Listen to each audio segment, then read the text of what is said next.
relembrando as verdades ouvidas. Está escrito em Hebreus capítulo 2, verso 1.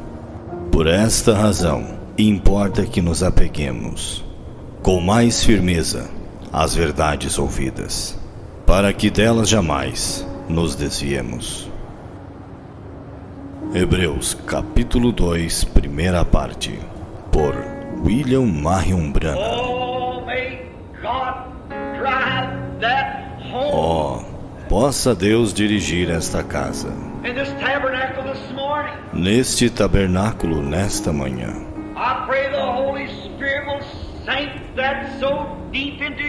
Eu oro para que o Espírito Santo grave isto profundamente em nossos corações.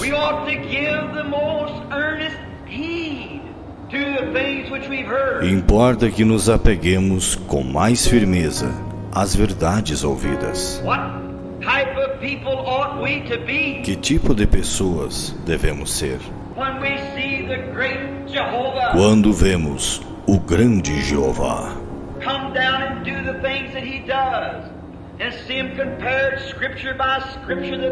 descer e fazer as coisas que ele faz e vê-las comparadas, escrituras por escrituras, que elas são a verdade.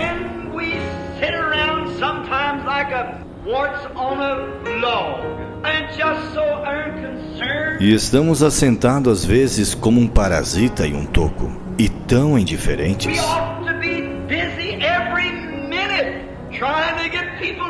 Devemos estar ocupados a cada minuto, tentando levar pessoas a Cristo.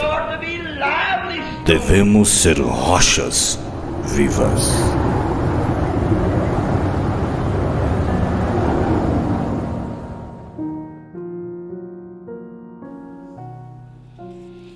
Vamos ver o profeta falar um pouquinho disso agora? Vamos? Só um pouquinho?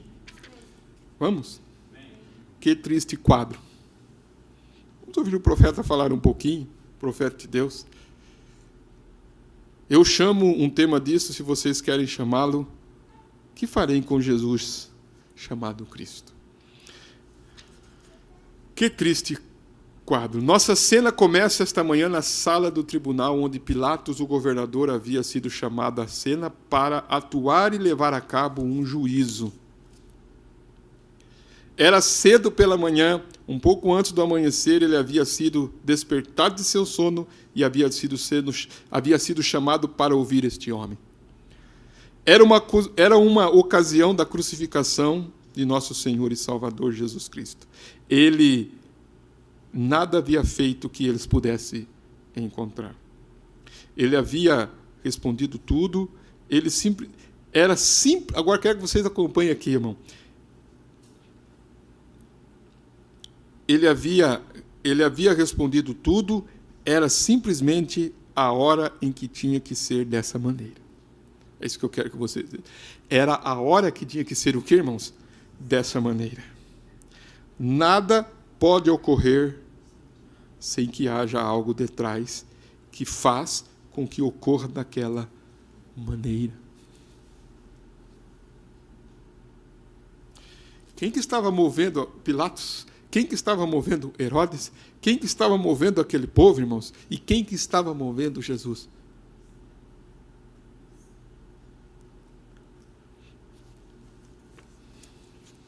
Vocês estão entendendo, irmãos?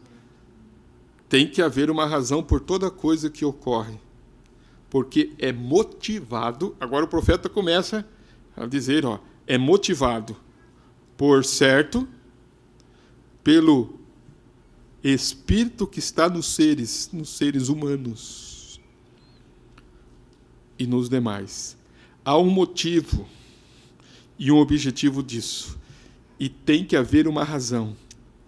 E a razão pela qual isto tinha que ocorrer ao maior homem que até então viveu sobre a terra, ou jamais possa viver, a razão pela qual ocorreu desta maneira, porque era ocasião de que ocorresse.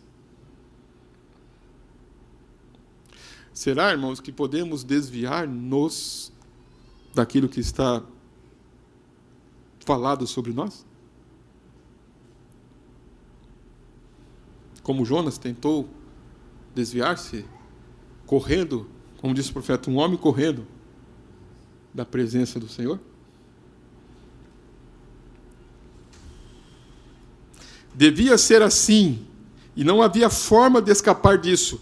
Tinha que ser nesta ocasião. E Jesus havia vindo à terra exatamente da forma que a palavra de Deus havia predito que ele viria. Ele fez exatamente o que dizia a palavra que ele faria. Ele viveu a vida exatamente, e Deus deu a conhecer ou manifestou a semente daquele tempo, desse tempo. Agora recorde, a Bíblia começa em Gênesis e vai até Apocalipse. Agora, aqui está a lição que eu quero que vocês entendam. Veja, em cada geração tem sido falado na Bíblia de um certo acontecimento. Em cada geração, como Daniel viu e interpretou o sonho de Nabucodonosor. De como surgiram os reinos gentios. De como caíram e como desapareciam. E cada um daqueles povos, naquelas raças, aquelas nações, poderes gentios que controlam, tem controle do mundo. Tem feito exatamente da maneira que a visão disse que eles fariam. Lembra que eu preguei aqui sobre quando eu levantar todos atrairei a mim? Quando Nabucodonosor, a cabeça de ouro, foi tomado, então os medos e os persas entraram. E a natureza deles, de acordo com a natureza do material, de acordo ao que disse o profeta, exatamente, Nabucodonosor, a cabeça de ouro, que é o maior e o primeiro reino. Então os medos e persas sendo a prata. E logo continua descendo até as coxas de bronze. E cada metal é mais duro que o que lhe antecede, sendo o ouro o mais brando. E termina em ferro, que é o mais duro de todos eles, o ferro.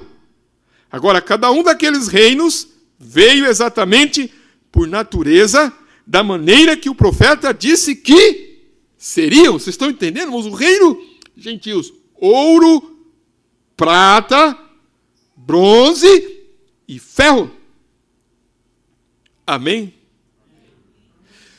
Todos que viveram, irmão Adair, todos que viveram naquele tempo, viveram influenciados por aquele espírito que estava ali, por aquele poder que estava ali.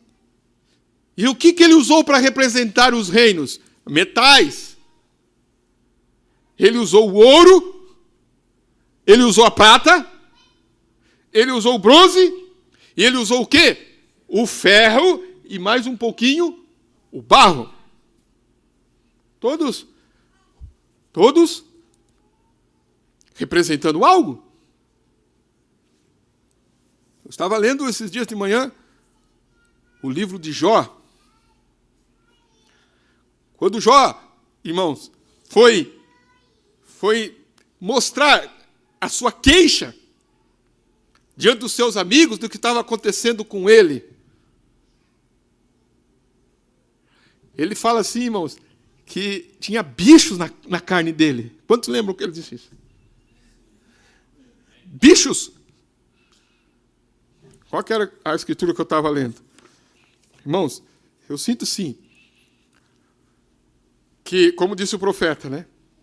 Nós lemos aqui, nós precisamos estar interessados nessas coisas. É o Espírito Santo trazendo para nós uma advertência para o tempo, para a hora, para o momento. Olha lá no livro de Jó. Ele disse lá que tinha bichos. Agora eu não lembro qual que era o capítulo que eu estava lendo. Era o 6? É, o 6. Eu quero que vocês vejam um detalhe aqui comigo. É bem comprido esse capítulo. Mas Jó, irmãos, começa a falar umas coisas aqui que me chamam a atenção. Quero que vocês tentam captar isso aqui. No versículo 5, Jó capítulo 6, verso 5, Jó disse assim, ó, porventura, olha se vocês entendem o que ele está falando. Porventura, zurrará o jumento montês junto à relva? O que ele está querendo dizer com isso? Irmãos, o que ele está dizendo com isso? Ó, ou mugirá o boi junto ao seu pasto? Sabe o que ele está querendo dizer com isso ou não? Será que nós entendemos o que Jó estava querendo dizer com isso? Ele estava dizendo no verso 4,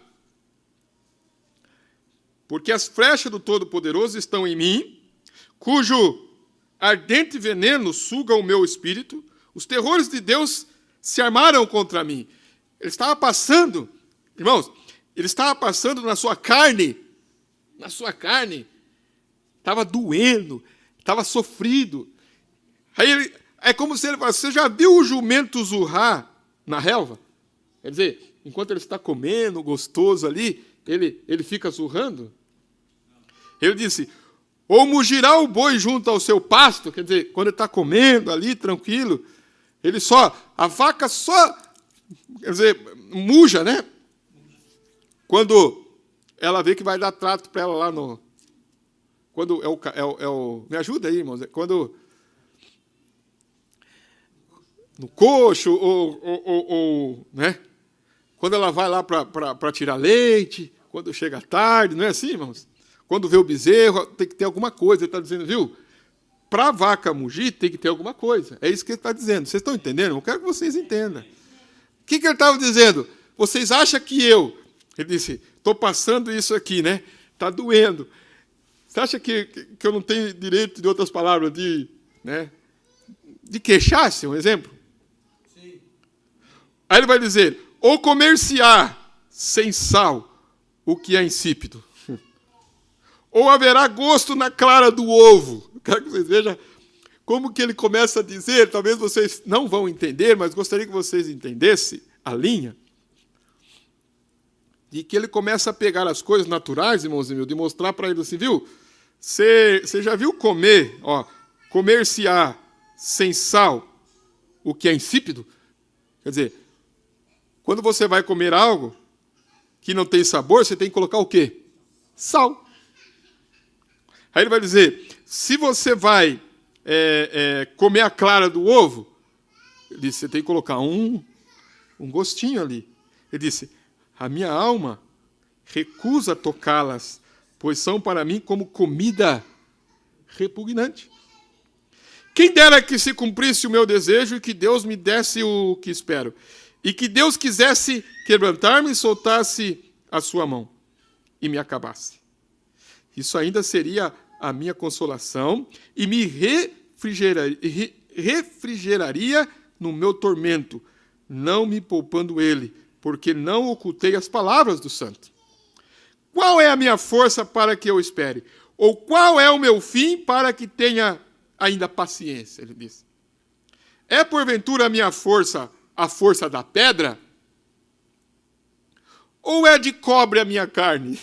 Por isso que eu cheguei aqui para falar dos reinos. O que ele usou para expressar? Vocês acham que a minha carne é do quê? O que seria uma carne de cobre, né? Que não sentia nada. Esta está em mim a minha ajuda? Ou desamparou-me a verdadeira sabedoria? Ao que está aflito, devia o amigo mostrar o quê? Compaixão, ainda ao que deixasse o temor do Todo-Poderoso. Meus irmãos, aleviosamente me tratam como um ribeiro, como a torrente dos ribeiros que passam. Ele está dizendo, quero que vocês observem, depois vocês vão ler em casa. Como que ele começa a expor a vida dele, o que está acontecendo, mostrando as coisas naturais. Vocês estão entendendo? É isso que eu quero que vocês observem. Ele começa a citar o jumento, ele começa a citar o boi, ele começa a citar o sal, ele começa a citar a clara do ovo, ele começa a citar Ele começa a citar a água do ribeiro, está vendo, irmãos? Vocês estão prestando atenção? Aí ele começa a dizer assim, ó, no verso 16, que estão encobertos com a geada e neles se esconde a neve. No tempo em que se derretem com o calor, se desfazem. E em se aquentando, desaparece do seu lugar. Quer dizer, amigos, neve. Amigos, geada. O que é amigo geada, irmão? Na hora que a coisa pega mesmo, aí derrete, vai embora. Vocês estão entendendo? Olha, presta atenção para como que Jó entra aqui, né? Desvia-se as veredas dos seus caminhos, sobem ao vácuo e perecem. Os caminhantes de Temã os veem, os passageiros de Sebá esperam por eles. Ficam envergonhados por terem confiado e, chegando ali, se confundem. Agora, sois semelhantes a eles. Viste o terror e temestes. Acaso disse eu, dai-me ou oferecei-me presentes de vossos bens? Ou livrai-me das mãos dos opressores? Ou redime-me das mãos dos tiranos? Ensina-me e eu me calarei, e fazei-me entender em que errei. Ó, quão fortes são as palavras da boa razão! Mas que é o que censura a vossa arguição, quer dizer, a vossa pergunta, né? Porventura buscarei palavras para me repreenderdes, visto que as razões do desesperado são como vento? Mas antes lançai sorte sobre o órfão, cavai uma cova para o amigo. Agora, pois, se sois servidos, olhai para mim e vede se minto em vossa presença. Voltai, pois, não haja iniquidade. Tornai-vos, digo, que ainda a minha justiça aparecerá nisso. Há porventura iniquidade na minha língua? Ou não poderia o meu paladar distinguir coisas iníquas? Dizendo, você acha, que nem o profeta disse, né? Quem tem o Espírito Santo nele, se é o verdadeiro, ele vai discernir o que é certo, o que é errado. O paladar dele sabe distinguir. Aonde que ele fala da carne dele aqui, quer ver? Ó, acho que é no verso 5. A minha carne se tem vestido de vermes e de torrões de pó. A minha pele está gretada e se fez abominável. Os meus dias são mais velozes do que a lançadeira do tecelão e acabam sem esperança. Lembra-te de que a minha vida é como o vento. Os meus olhos não tornarão a ver o bem. Só queria colocar um pouquinho aqui, porque enquanto a gente vai pregando, a gente vai lembrando dessas coisas, sabe, irmãos? Por exemplo, cada reino, o ouro, a prata, o bronze, o ferro, o barro, tem um significado. Vocês entendem? Tem um significado. Então, quando Jó ali, por isso que eu citei Jó, quando Jó estava expressando o que ele estava passando, o que ele pegou para usar, irmãos? Ele pegou o jumento e disse, viu o jumento como zurra? Ele pegou o boi, ele pegou o sal, ele pegou a clara, ele pegou a geada, ele pegou a neve, ele pegou o ribeiro. Ele foi pegando isso e mostrando para que eles pudessem entender o que estava acontecendo. Quando, irmãos, a visão foi dada a Nabucodonosor dessa estátua, o profeta disse, esses reinos, veja bem, esses reinos, cada um desses reinos veio exatamente por natureza, da maneira que o profeta disse que seriam. E que estava, veja bem, e que estava ele fazendo? Ele estava semeando uma semente para que as nações vigiassem. Em cada ocasião que um reino entrava, tinha que ser de acordo com a palavra que ele disse.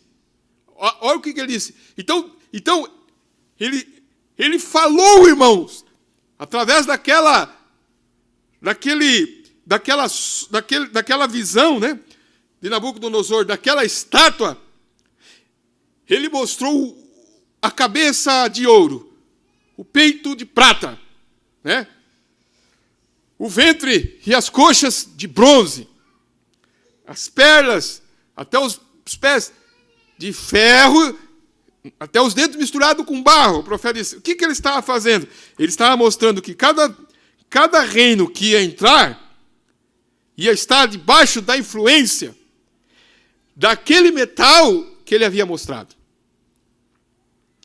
Então, ele disse, o Messias viria em cena, e quando Cristo vem à cena, ele tinha que responder aquelas palavras de Deus que estava para se cumprir, porque tinha sido falado dele como ele faria também. Vocês entenderam? Havia sido falado dele. Então, quando Isaías profetizou, nós lemos aqui, irmãos, Isaías 53, uma passagem muito conhecida nossa. Quem deu crédito à nossa pregação? E a quem se manifestou o braço do Senhor? Porque foi subindo como renovo perante ele, e como raiz de uma terra seca não tinha beleza nem formosura. De quem que Isaías estava falando? E olhando nós para ele, não havia boa aparência nele para que os desejássemos. Não havia nenhuma formosura para desejar ele. Ele era desprezado. Ele foi desprezado? Então, quando ele estava sendo desprezado, irmãos, quando ele estava sendo desprezado, quando as pessoas estavam gritando crucifica-o, quando as pessoas estavam gritando mate-o, ele disse para Pilatos, o meu reino não é deste mundo. Eu não sou deste mundo. Eu vim aqui para dar testemunho desta palavra que foi profetizada, desta verdade aqui. Agora, a pergunta vai para nós nesta noite. Como que você está atuando diante desta palavra? Como que você está atuando diante desta verdade?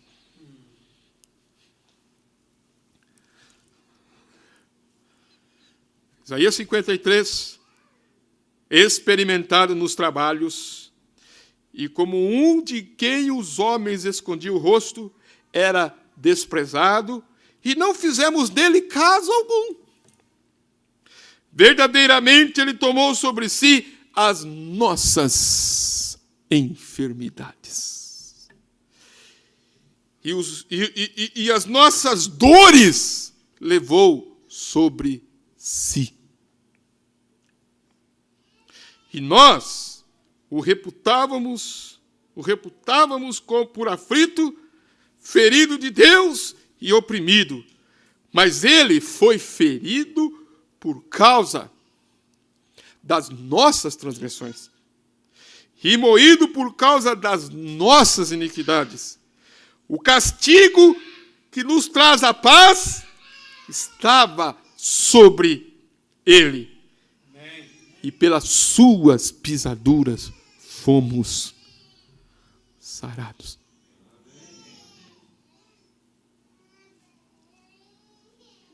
Todos nós andávamos desgarrados como ovelhas.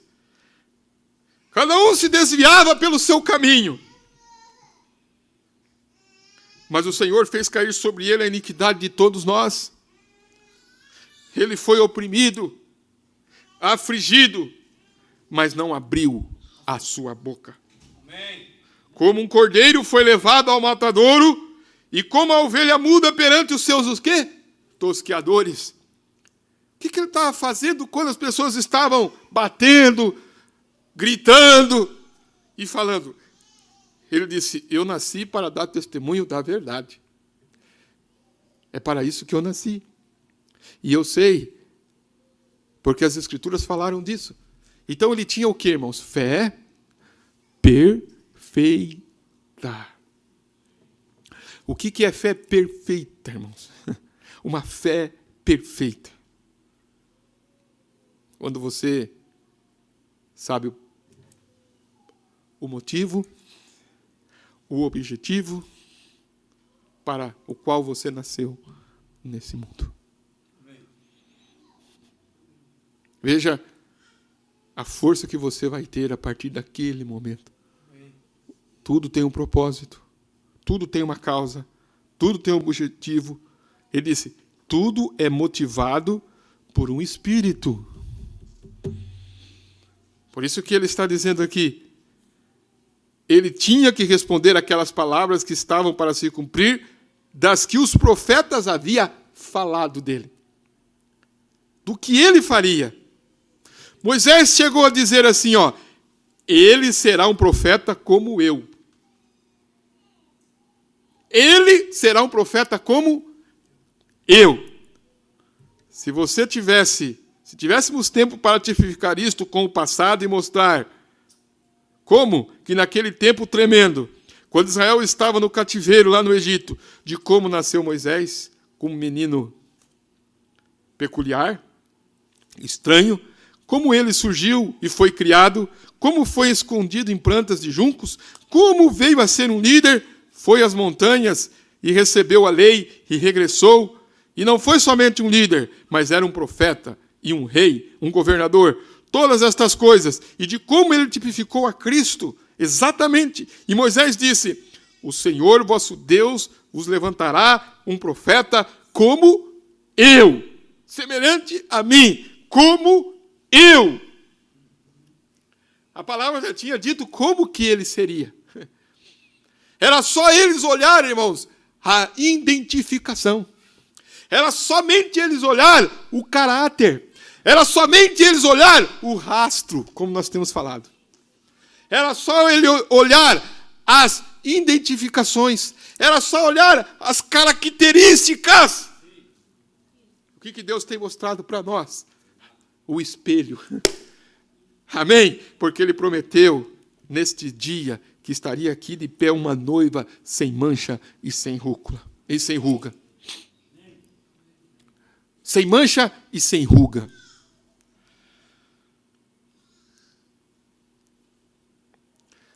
Eu vejo o horário para aumentar.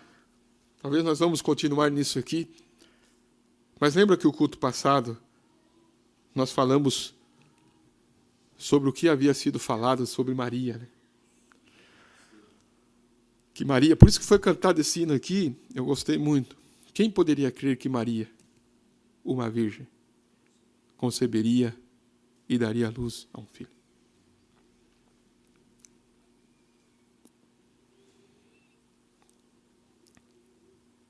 Eu digo a verdade, irmãos. Nós vamos ver. E eu tenho orado sobre isso. Tenho meditado profundamente sobre isso. Profundamente sobre isso. Profundamente sobre isso.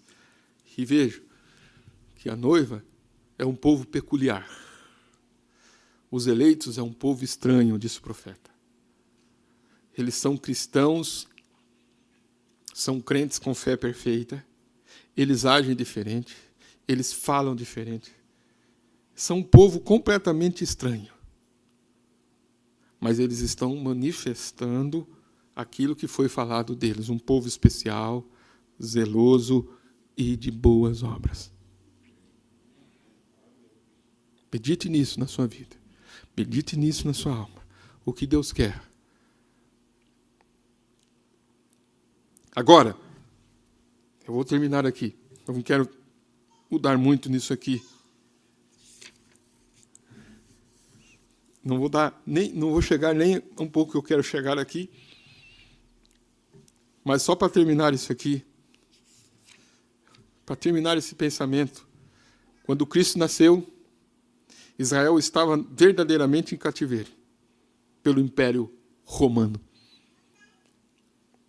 Quando Moisés disse assim, o Senhor levantará, o Senhor vosso Deus levantará um profeta como eu. Quando Moisés foi levantado, foi para libertar um povo, não foi, irmãos? Eles estavam presos lá no Egito. Então, quando aquele profeta viesse, tinha que haver um povo que estava preso também. Estamos falando aqui, igreja do segundo êxodo. Se vocês conseguem entender. Quantos êxodos teve? 3. O primeiro, Moisés. O segundo, Jesus. E o terceiro, agora. O que era ele? Nascido um menino peculiar e raro. Como foi criado? como subiu as montanhas e desceu. Disse: haveis ouvido dos tempos antigos, não furtarás? Lhes haveis ouvido dizer, não cometerás adultério? Porém eu vos digo que qualquer que olhar para uma mulher para cobiçá-la, já cometeu adultério. Um doador de lei e um rei, um sacerdote, um profeta, exatamente como ele. Assim sendo, todas estas coisas tinham que ser cumpridas. E quando aquele período que estava ali para a vinda do Messias, quando isso foi vindicado perfeitamente, agora, esta pode que seja a última lição longa que ensinei por certo tempo. E eu quero que a capte bem agora. Era uma lição longa? Era. Mas disse, mas eu quero que vocês a captem. Captem isto. Quando a palavra, diga comigo, quando a palavra, diga todos uniformemente bem forte. Quando a palavra tem sido falada para esta geração, se levantará alguém em cena que cumprirá essa palavra. Vai haver um povo que vai cumprir a palavra de Deus. Amém? Porque Deus a tem falado. É uma vindicação da palavra falada. E Jesus preencheu toda a qualificação da palavra. Vindicando como Messias. Exatamente. Há também, diga comigo, há também, diga. Palavras na Bíblia falada para o último dia. Estas palavras têm que vir à vida. Tem palavras que foram faladas para este dia. Assim como teve um Herodes, assim como teve um Pilatos, assim como teve um povo que escorreu Barrabás, assim como teve um povo que gritou, crucifica-o, tem um povo gritando nesses dias também. Por isso que o profeta disse, eu acuso essa geração pela crucificação de Jesus Cristo pela segunda vez. Vou parar aqui. Preste bem atenção nisso, irmãos. Feche seus olhos neste momento.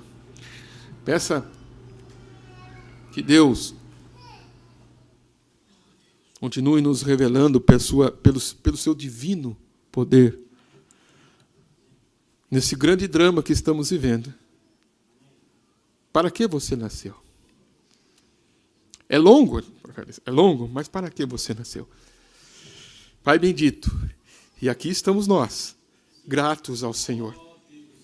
Estamos olhando para o espelho da palavra e podemos ver que nós não gritamos solte Barrabás. Nós podemos dizer, como diz o hino, hoje eu quero Cristo em minha vida, em meu ser. Hoje eu quero Cristo, a palavra.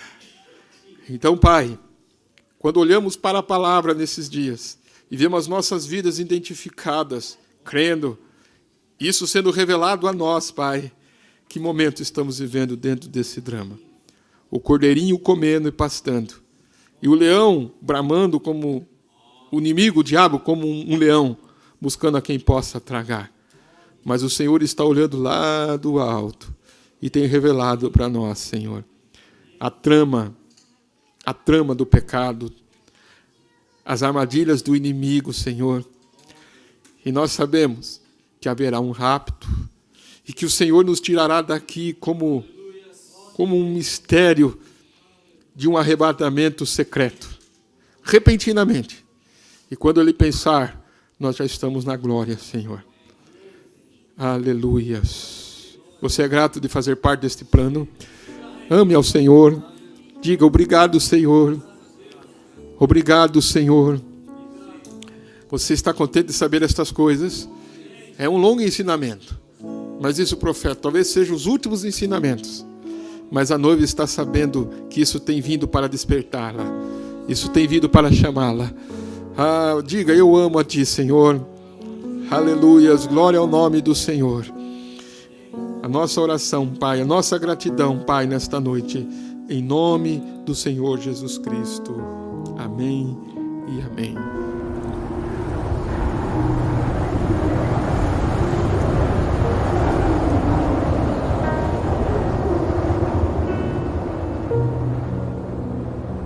Relembrando as verdades ouvidas.